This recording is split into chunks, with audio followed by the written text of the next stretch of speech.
fall of 1968, the Beatles released what's known as the White Album, featuring songs like Revolution, Piggies, and Helter Skelter. The album totally mesmerized longtime Beatles fan Charles Manson.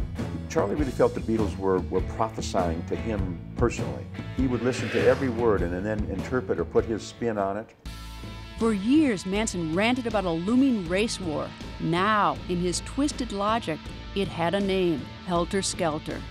To Manson, it referred to the last, final, destructive war in the face of this earth among men. He called it Helter Skelter. Charlie really believed that there was going to be a revolution. It would be the black against the white. He told his family, look, the blacks would win this war. But he said that Blackie only knows what Whitey's told him to do. They'd never know how to handle the reins of power. So he said they'd have to turn over the reins of power to those white people who had survived Helter Skelter, i.e. Charles Manson and his family. In his drug-fueled rants, Manson said the family's only hope of survival was here in Death Valley. Some 200 miles east of LA, temperatures regularly soared to 115 degrees in summer. It was in this surreal landscape that Manson claimed they would find a bottomless pit. Somehow, some way, Charlie was convinced that they were going to find this gateway, this hole in the ground, and it was going to be some kind of paradise. Back at Spahn Ranch, Manson convinced his followers that Helter Skelter was, quote, coming down fast. Manson's control over the family had become mind-boggling.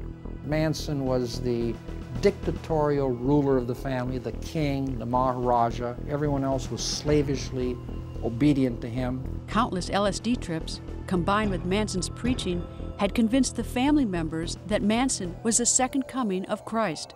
He controlled them with drugs. He controlled them with group sex.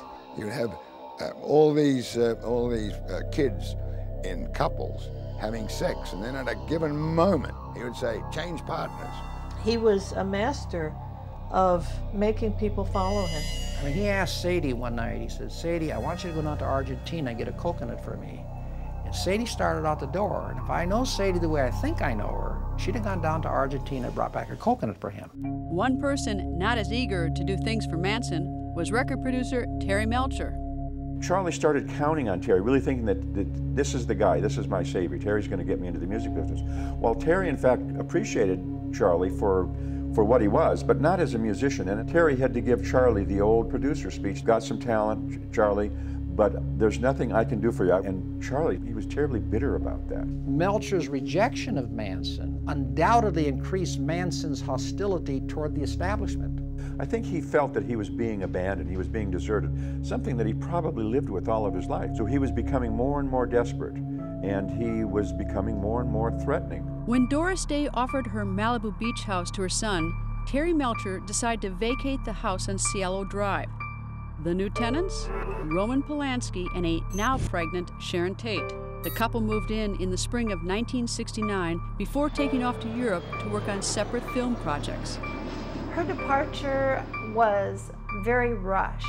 It was chaos, knowing that by the time she got back home, it would be just prior to her delivery. In the summer of 1969, Sharon finished filming what was to be her last movie, 13 Chairs in Rome. She returned to the house at Cielo in time to watch the moon landing on July 20th with her mother and her younger sisters. It was very hot, and she was extremely pregnant. We all went into the master bedroom and piled into the bed, and I was at her feet, and we watched the moon landing. And that was the last time that any of us saw her alive. 2 consecutive nights of slaughter shocks the world. That's next on Summer of Evil, The Manson Murders.